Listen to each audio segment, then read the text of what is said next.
Americans walked through the streets of Tokyo with a totally prostrate Japan, totally helpless. American soldiers and Marines walked through the streets of Tokyo handing out Hershey bars.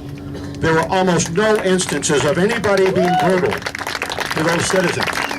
And that's because they carried the values that are reflected in this symbol behind me, this cross.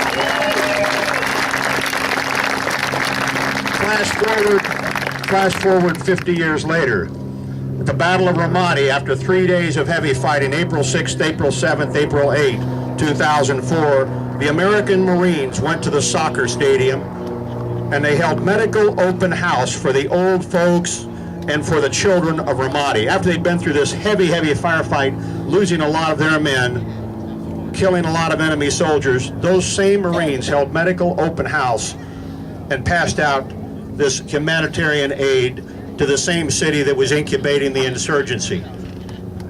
This cross is on this memorial for one reason. The veterans want it there. There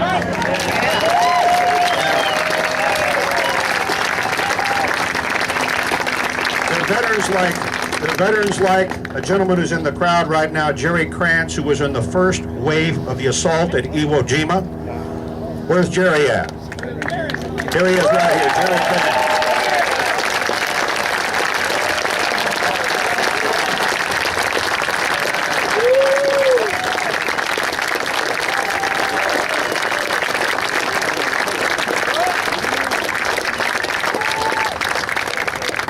You flash forward 50 years,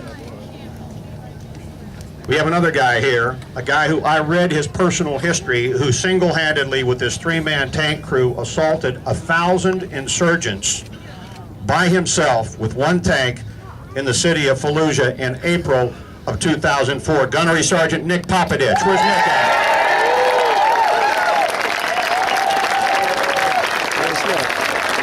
Raise your hand, Nick, wherever you're at. Back here, here's Nick Popovich all the way in the back.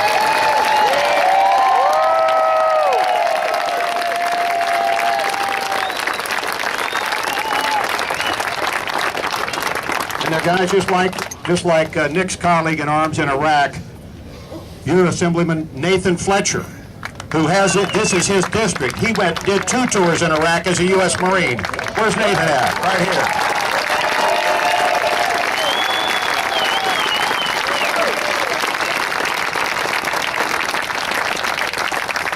Because this cross represents sacrifice, represents courage, it represents sometimes having to stand alone, and there's lots of men and women in this audience who had sometimes had to stand alone, who had to give up great family separation from their families to be away in far-flung parts of the world protecting somebody else's freedom, winning somebody else's battle. In fact, I'd like to just ask, just to close out here, to ask, and we've got anybody here along with Jerry Krantz from the first wave at Iwo Jima, any other World War II veterans here? Would they stand up? Let's stand up.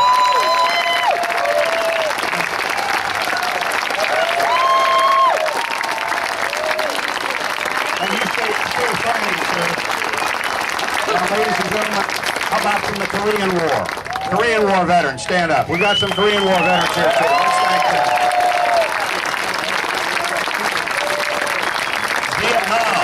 Vietnam, stand up, right here.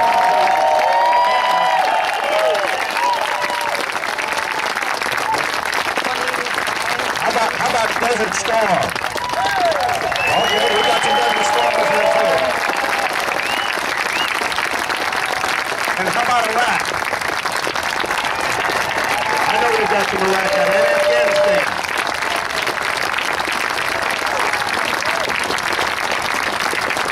Ladies and gentlemen, the Ninth Circuit, as it sits in its comfort, and let me tell you about the Ninth Circuit. When the Constitutional Convention was held, if you told the framers of the Constitution, people like George Washington and Madison and Monroe and Jefferson, that at some point, that wonderful document they were crafting would be interpreted by a court in San Francisco that said that you had to take crosses off of veterans' memorials, they would look at you like you were a little bit nuts if you told them that's what they intended. And speaking of a little bit nuts, somebody in the Ninth Circuit got a little bit too much caffeine and went off on one of their forays. I think they're going to be brought back to justice by Chuck Lamandry and his team before the Supreme Court. But there's a connection.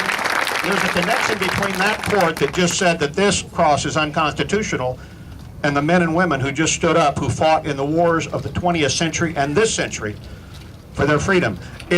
That court is able to sit in security and comfort, well paid, making decisions because of the sacrifices of those who just stood up and millions of Americans just like them, many of whom wore tiny replicas of that cross on their necks when they assaulted places like Iwo Jima and Normandy and held the line there at Khe Sanh and Pork Chop Hill and the Chosin Reservoir and Fallujah and Ramadi. You can't separate American veterans from this cross because the values that are in that are reflected by that, and it's not an establishment of religion. How can two lines crossed together be considered to be an establishment of religion? They're a symbol of sacrifice and courage and duty, and as I reflected in the humanitarian aid that our soldiers gave to millions of people around the world, the goodness of this country. The Ninth Circuit in San Francisco had better hope that we never separate that cross from the hearts of the people who serve in this country in uniform, because if they do, there will be no military in the United States of America. God bless you.